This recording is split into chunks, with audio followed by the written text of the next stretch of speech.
Did you know the LA Kings have their own culinary partner? It's Superfood, celebrating 10 years and over 1 million meals served.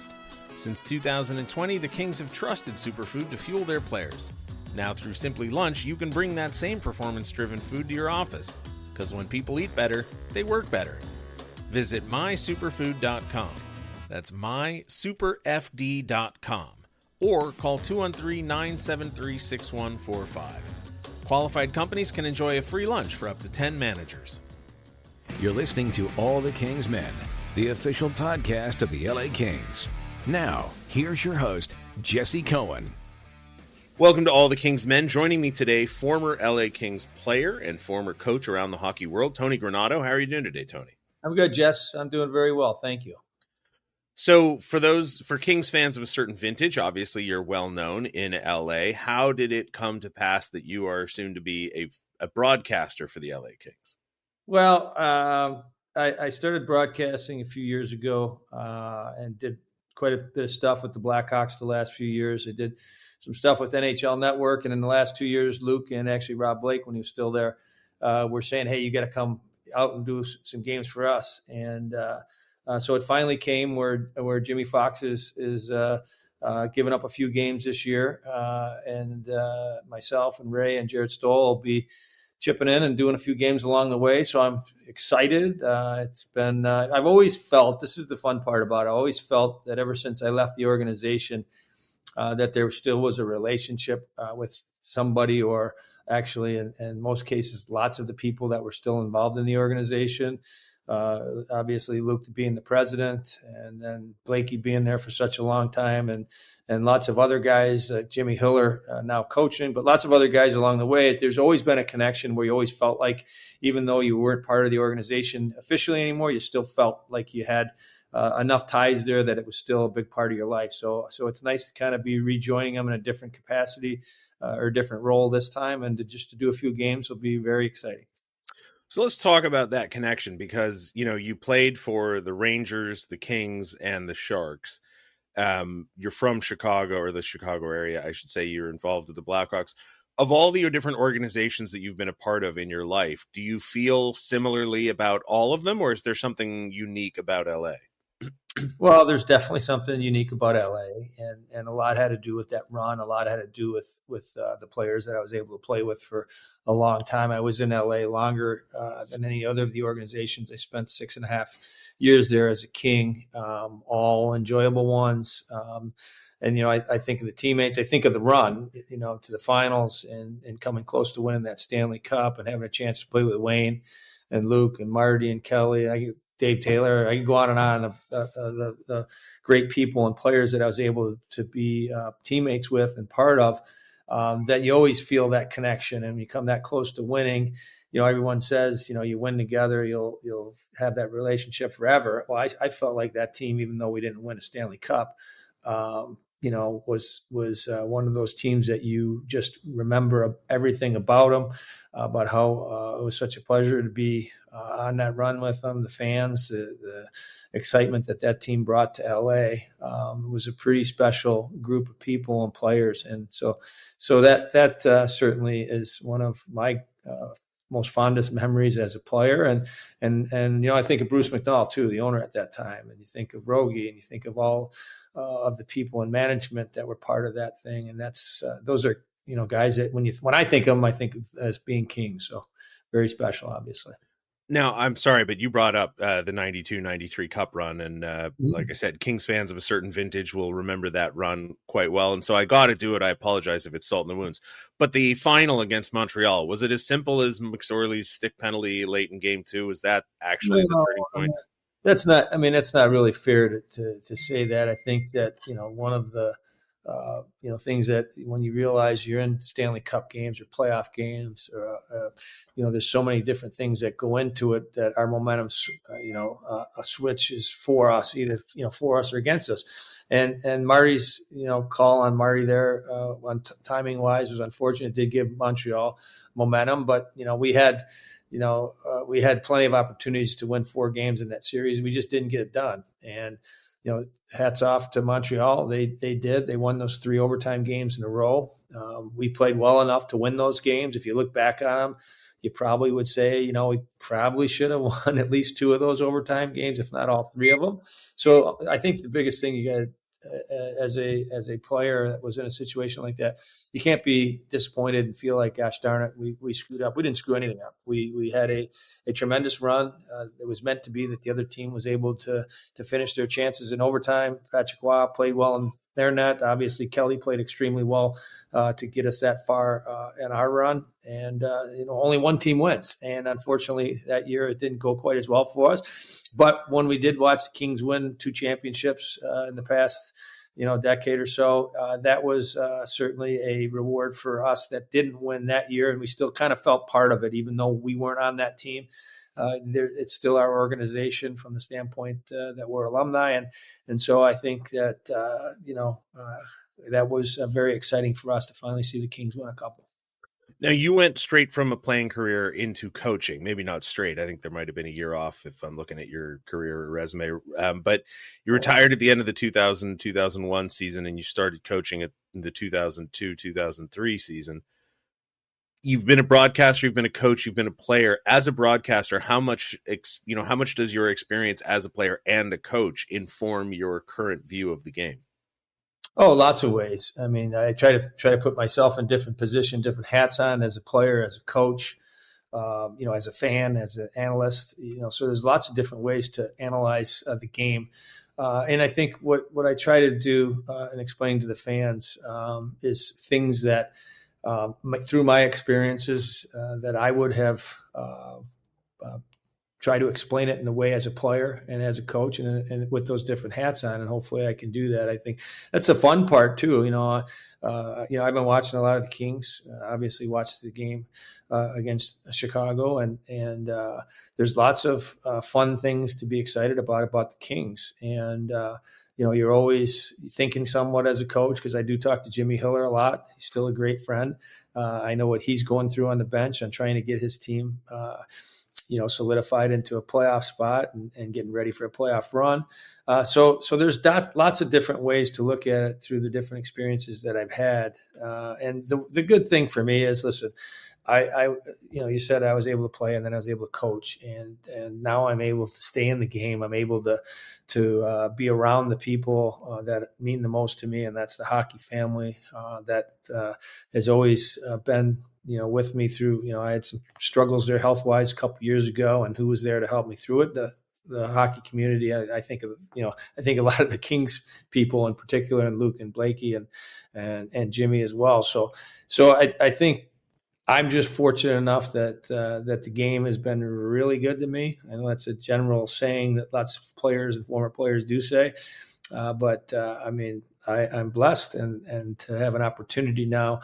And the other thing that's really exciting, I should say this right out of the gate, I'm working with John Kelly. And John Kelly and I were together in Denver for the years that I was with the Avalanche. There's not a more classy, more exciting guy to have a chance to be in the booth with. I think maybe Bob Miller would have been, or Nick Nixon would have been pretty cool too.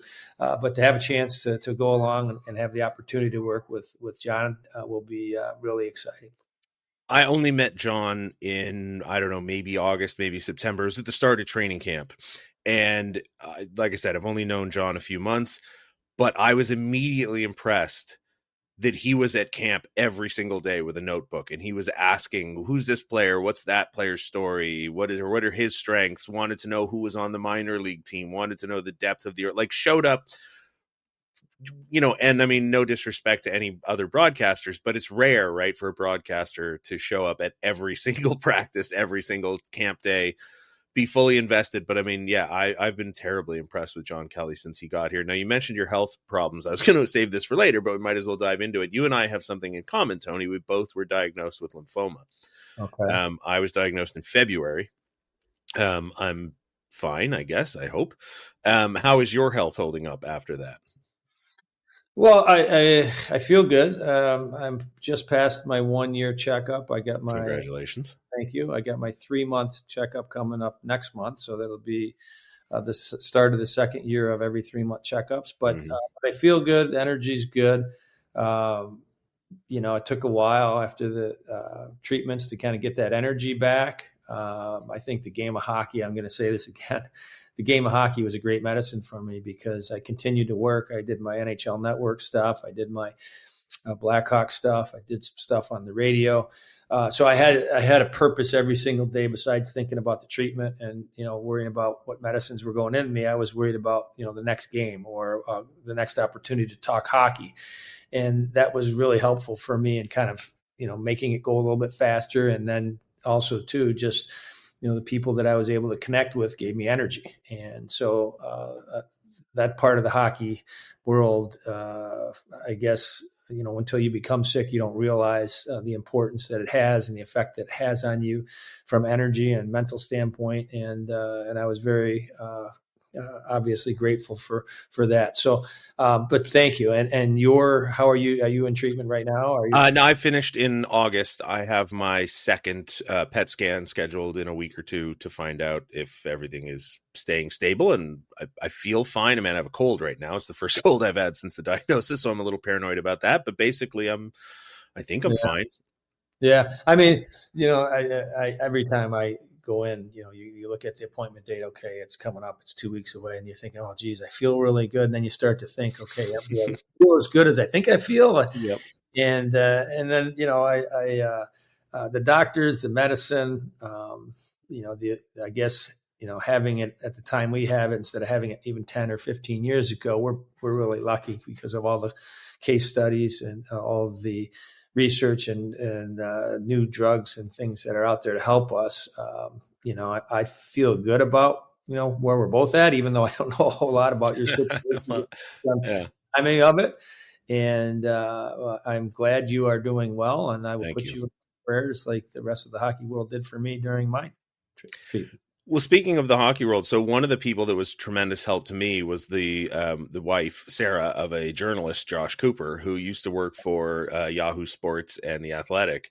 And I know Josh through hockey, and his wife had worked in oncology for, I don't know, decades. And she was tremendously helpful when I was having a bad night or got scared or needed to call somebody and just be walked through, why is my body doing the things it's doing? So yeah, the hockey world, and Jim Hiller was very, very kind to me. Some of the players reached out to me. The hockey world it's small, but it is there for you when you need it. Absolutely. And I should mention one other, because he's a former King as well, Edzo, who had dealt with, sure. Eddie dealt with his stuff. He was there, Kelly Chase. We actually created there were about 8 or 9 of us that were doing treatment at the same time. And you don't really realize that, but that's a lot. And, when Kelly Chase connected all of us on a group text one day and says, hey, we're all in this battle together and we're going to, fight with each other like we would if we were on the same team, blah, blah, blah. And sure enough, we just check in with each other regularly through that stuff. And so that means a lot to know that you have others that are with you in the journey. And certainly, like you said, you got help from somebody that you might not have expected to be there for you. And that certainly goes a long way.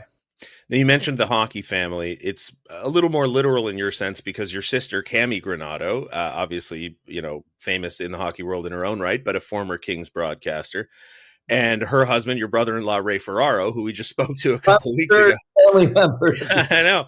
Broadcast booth for the Kings, yeah. Are you, I imagine you had to have been competitive as a player and as a coach. Are you competitive as a broadcaster? Can you be competitive as a broadcaster? I don't think so. I never thought of it that way. When I first got into broadcasting, the year I retired, that year you talked about where I wasn't in coaching, I started to do a little bit because the Sharks and somebody in the Sharks organization named Roger Ross said, Tony, I'm going to get you some you got to stay in the game. You got to stay busy. And he started to get me a little bit of broadcasting thing. And I was a little bit intimidated going into that because I did feel it was competitive. I thought, geez, if I'm jumping in this booth and the guy that was there the game before sees me coming in, he's not going to be happy someone's trying to get, take his airtime.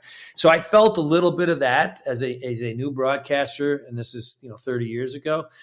Now I think of it as the opposite. Now I think of it as being part of a team again. And our job is to share with the people how great our game is, how great our athletes are, the personalities of our players. It's our job to share that. And we know that by being around them, being one of them, a while ago, and just having those experiences that we had, being able to brag about our game and our players is something that I look forward to each and every time I'm on the air, because I remember being that player, and you're on the ice and you're just doing everything you can to try to help your team win, to try to represent the organization the right way. And for someone to be able to recognize that and share that with others, I think is really important. And I know our fans appreciate that, and we have that special privilege of being able to do that. So that's kind of the way I look at it now. So I'm joining a team of broadcasters. Foxy, I'm looking forward to being alongside Foxy. We're not going to probably be in the booth together at any point soon, but hopefully I'll get that opportunity where we can team up with John Kelly and have a three man in a booth type of a situation, because that's all we're doing as broadcasters, is trying to just share how great our game is. I have friends and family in the entertainment industry, and I always wonder if they're watching a TV or a movie and they see an actor doing something, do they ever find themselves saying, oh, I would have done that differently. I would have done that differently.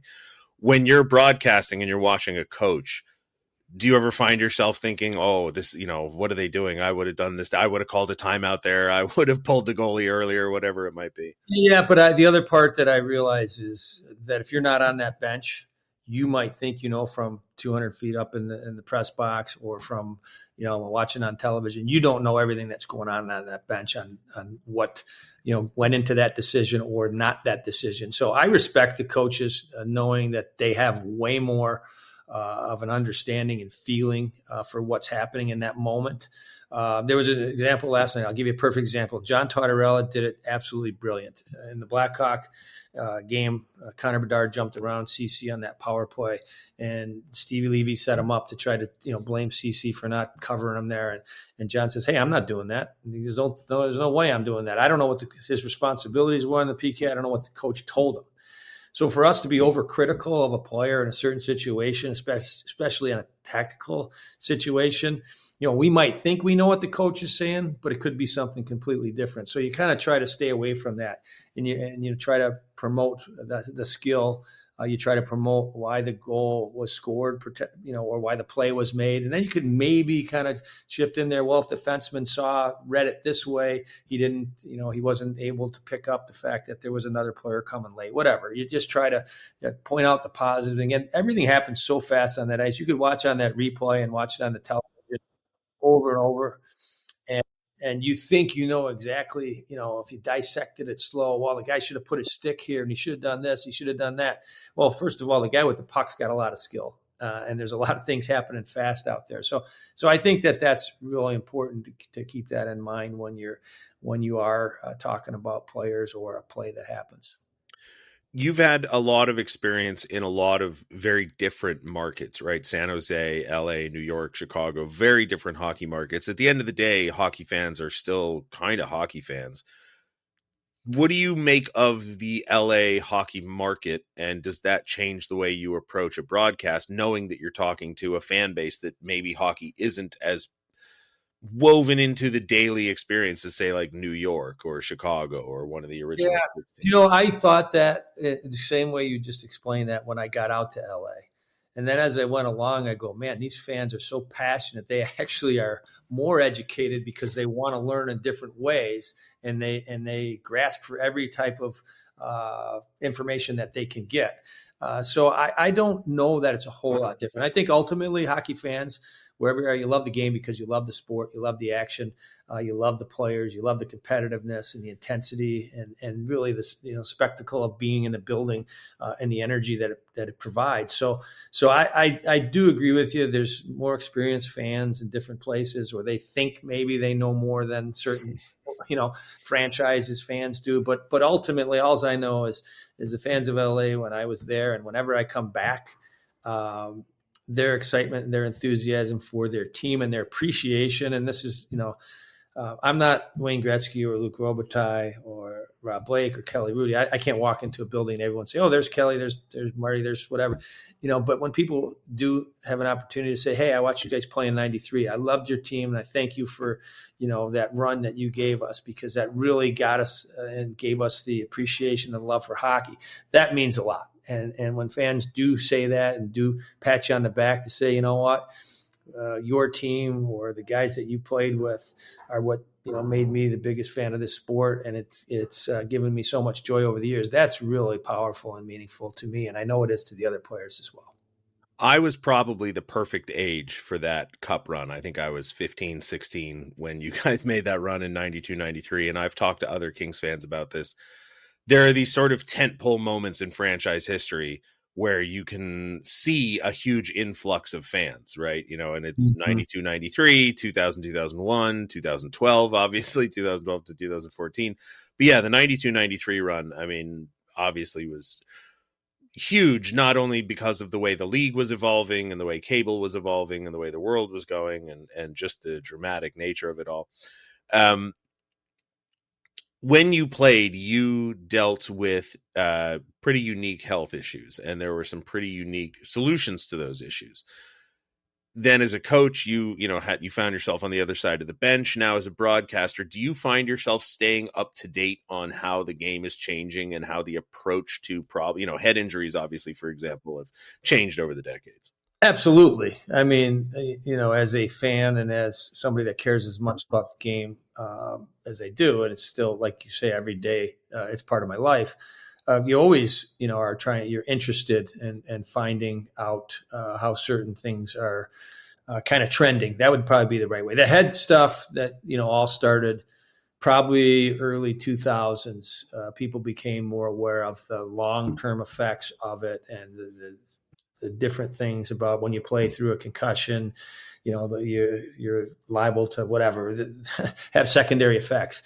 And then we kind of the pendulum, shifted. So every little time a player felt like, "I don't feel quite right. Oh man, you must have a concussion. You're not playing tonight." The trainers, doctors would say, and we pushed it way too far. I think we're back into that really place that it needs to be. I do think some of the rules have helped. Sometimes I wonder, there's been some hits this year that have been kind of happened that you kind of wish, geez, okay, are these creeping back into the game because they haven't been handled with as much disciplinary as they would have in the past. But I always think as a player, and when I signed up for hockey and I started playing, I knew there's risks out there. That's a fast game. It's a physical game. There are guys on the other team don't like you, and you don't like the guys on the other team when you're playing. When the game's over, it's a different story. But when you're playing against each other, those aren't your buddies. And you're going to play physical. You're going to play intense. You're going to finish the checks when you have to. So there is that risk. But with that risk also, there's so many great benefits and rewards to making your life better. That no problem. In fact, if I could play today and I knew the risk and whatever, I'd be out there in 1 second playing again because it is the greatest game, and having the ability and opportunity to look around the dressing room and see Robitaille, Gretzky, Sandstrom, Curry, McSorley, Donnelly, Hiller right there, and Taylor. You just go on and on. I'll do that any day. And I always say this too. If we could have a rematch with that Canadian team from 90, was it 93, 94, 92, 93, whatever year that was, yeah. I'm sure I could get our guys. We train for a month and we'll say, well, we'll go around. That's the 7 again. Let's do it. I would do it. I would get ready. I'd buy a ticket. I'd watch that 100%. Last one before we let you go, Tony. I think we were planning on reaching out to you when it happened, but we never were able to make it happen in time. What did it mean to be inducted to the U.S. Hockey Hall of Fame? Kind of that surreal moment. My sister had been already inducted into that. She was inducted to the NHL Hall of Fame, the International Hall of Fame, and that to me was the epitome of, not the epitome, the kind of respect that I like, holy cow, my sister. And it's part of a family thing. When someone goes in, it's just not the person that goes in. It's the person that went along the other people that went along the ride with her in that case are in too. And that's kind of the way I always felt. Like, I'm in the NHL Hall of Fame because my sister's in there. Like, I was with her the whole ride. And so to be honored, and I remember the phone call from Pat Kelleher. I just stopped. The world stopped, got very emotional, went back on every person and coach and player that I played with to think, gosh darn it, that's what, I thought of right away was the opportunity to have teammates, coaches, and everybody else along the way help me get to a position where someone wanted to say, hey, you know what, you did enough for the game of hockey. We're going to put you in this special place. So that meant a lot. And I appreciate you asking me about it. Sometimes, I have the jersey from the Hall of Fame down in my office. I look at it and I take a time out and I reflect back on the years. So when you're able to do that, and like today, when we're able to talk about, our Kings teams and my time there with LA, that's really special to bring back those memories, and just mostly the relationships with the people that you're able to be on the ride with. Well, you've got big shoes to fill when it comes to broadcasting LA Kings games. Jim Fox, obviously, and Ray Ferraro having done it so far this year. But are you taller than Ray Ferraro? Do you know, I'm going to tell this right now, because Mike Donnelly and Corey Millen, I played on the line in 93. Yeah. It was the smallest line in hockey. That's what someone came up with, that statistic, that we were the smallest. I'm not sure if it was the total size of all three of us added it, or if it was the average size. It was whatever. But we were the smallest line in hockey, and I was the tallest one on that line. All right. So that was my claim to fame. That was the only line probably that I've ever played on that I could honestly say that. So and that was another great memory. I should have mentioned both those guys, playing with Corey and Mike on that run there. That was the All-American line, right? Well, you named it that. Marty called us Smurf line, and the little something Sure. else. He had another name for us. Marty had names for everything, and we were the little somethings. And so that's another great memory that I have of having an opportunity to play with those guys. Well, I thank you for all the memories you brought Kings fans in a Kings sweater. Thank you for joining me today, and we look forward to seeing you on the broadcast. Thanks, Tony. Yep, stay healthy, buddy. Thank you. You too.